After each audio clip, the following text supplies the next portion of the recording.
three. Ask one question each so that others can also ask. Maybe even consider further shuffling some of those senior Treasury officials. I'm told that the mafia and the cartel there is so strong that they decide on when to send an exchequer, to release an exchequer where.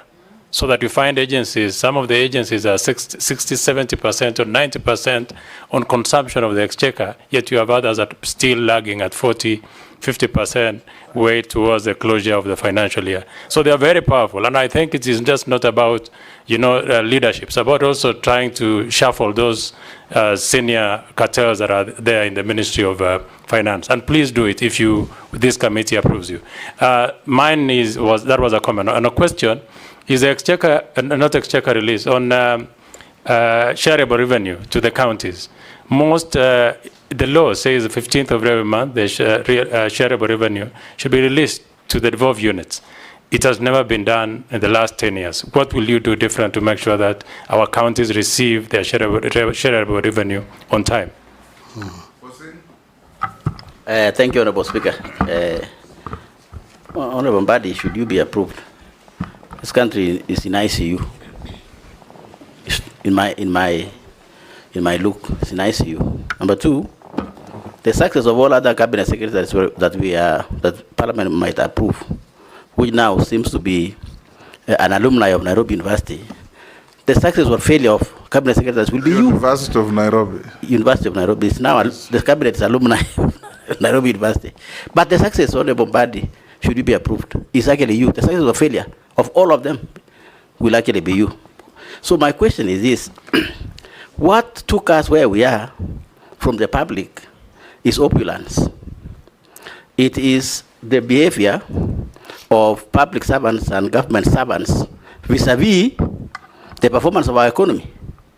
The talk of a performance of our economy is that it is very bad. The behavior and the look of the people who work in government is that it is very good. And I will give you an example.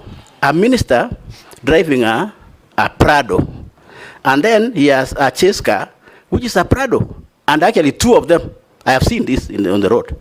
Since this problem, I have not seen any government or minister's car. I don't know whether they have hidden them or not. But the truth of the matter is, the behavior of the government servants and the performance of economy is not actually commensurate. So my thinking, Honorable Mbadi, if you look at what you are saying, these are long-term, medium-term. I would propose, should you get this opportunity, let the minister drive a maximum car of 2,000 cc. Do what Kibaki did during Kibaki, so that the behavior of government servants and the behavior of our economy actually goes together. But if you don't do that, Honorable Mbadi, that the people of Kenya will see, then you will be actually a failure. Maybe mine is a comment, Honorable Speaker, but that is a very big comment. What is your opinion, Honorable Mbadi? I thank you, Speaker. Take the third, Kikaria. Thank you, Honorable Chairman. Mine, first of all, is for the public out there. There has been this clamor that the President does appoint political appointees into. I think John Mbadi is answering them. They are out there. John Mbadi is making a good account to answer that question to the public. My question is to the nominee is this. Currently, you're the chairman of PAC, and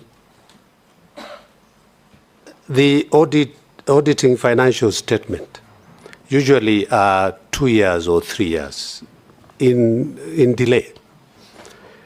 The Auditor General's report, which is a very important report for purposes of oversight, usually come late, maybe 2 or 3 years behind. What steps will you take to expedite the conclusion and consideration of the audit report in Parliament? Thank you, Honourable Chairman. John, I'm reading what the public is sending to us. Thank you. Put to you later. Go on now. Answer Nelson. Yeah, I will start from Honourable Nelson, the Chair, Defence and Foreign Relations. On the issue of transfers or shuffling at the Treasury, what I would say is I'm going to look at the Treasury in its totality and see if there are gaps and if there are areas where we can change people, move one person from one place to the other. But to me, the most important thing to do is to have a system that functions. Because if you don't have a system that functions, whoever you bring may just mess you up. So we need a system that is functioning, a system that even if I'm away, would still ensure that what should be done is done. The issue of favoritism, where some MDAs get funded and others are not, that to me is a failure of the system. We must correct that and ensure that there is equity, that there is fairness, that the system serves all Kenyans equally. So it is about system. Once you put the system in place, the officers you will put will do what is required. On the issue of shareable revenue going to counties, you are addressing, Honorable Nelson, you are addressing a converted person. I am a supporter of devolution, and I know that we need to support our counties.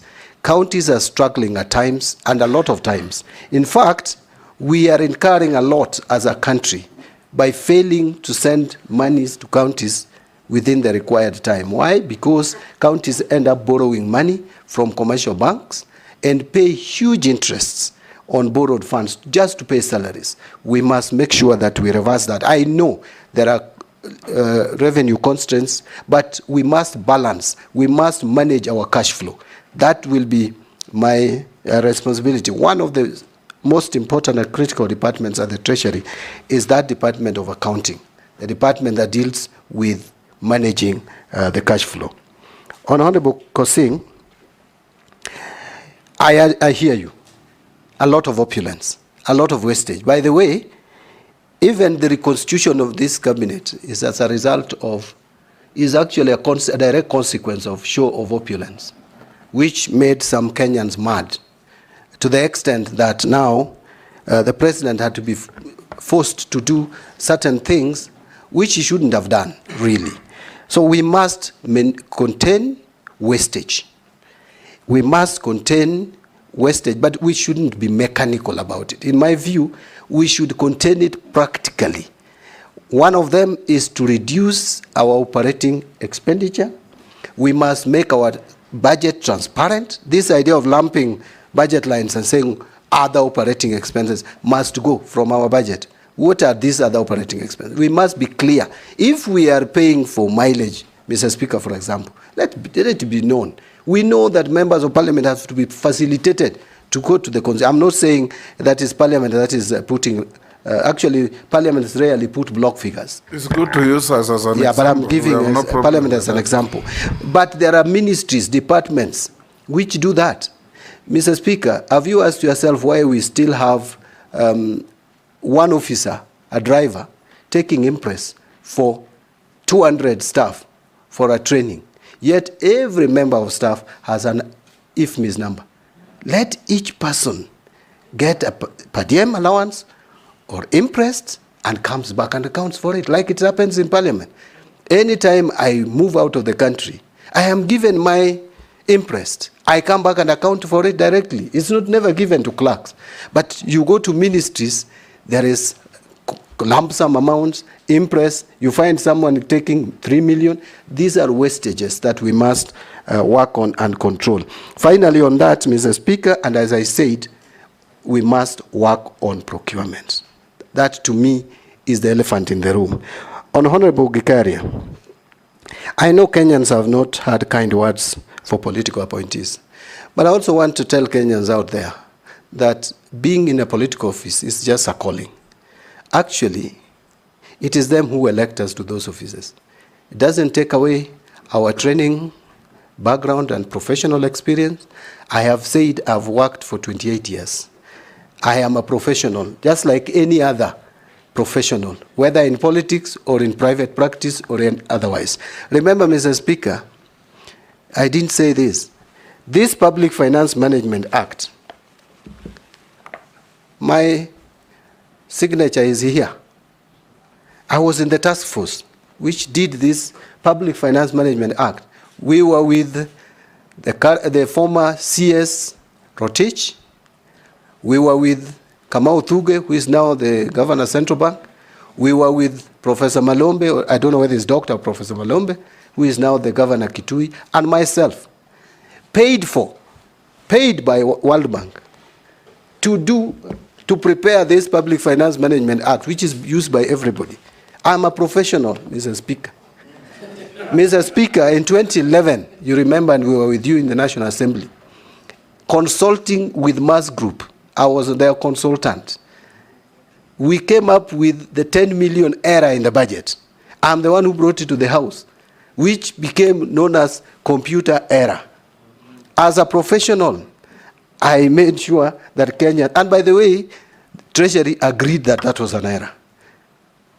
Remember, there were professionals at the Treasury, yes. But the professional who is a politician is the one who discovered that there was computer error. So I want to just give confidence to the public that even when you are a politician, you can be a professional. Finally, on chairing park and financial statements that are in arrears, the confidence is this, Honorable Gikaria, that beginning with Honorable Wandai, who is my predecessor, to my committee, we have really tried to be up to date. In fact, I am leaving that chair when we have just concluded examining accounts for 2021-2022. We were planning to have the report in the House in July. Unfortunately, because of the events that we are all aware of, that report, I'm sure, will be tabled in August. Then we'll only be remaining with 2022-2023. Because 2023-2024 has not been audited. It will come next year, like February. The committee that I'm leaving in place, I am sure before the end of this fiscal year, will be done with 2022-2023 and table their report. So we'll be up to date. There should be no worry at all. The National Assembly has done a lot of justice to our audited accounts. But, Mr. Speaker, you will allow me to mention that we need to give more resources to our Auditor General to do special audits, do forensic audit, because this financial audit that we are paying too much attention to is not going to help us really improve financial management.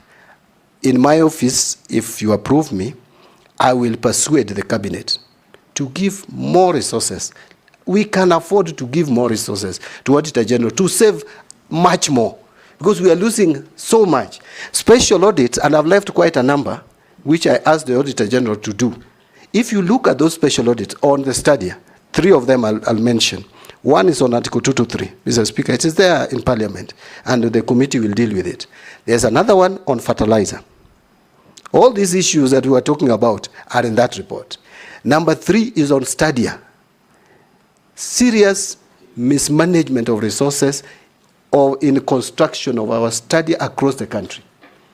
If you look at that report, you would be very happy with the work of the Auditor General, as opposed to financial report. So we should really give more resources to the Auditor General to do special audits so that Kenya can save money, which is being wasted through corruption. Thank you, Mr. Speaker. Mary Emasi, the Honorable. Thank you, Chairman.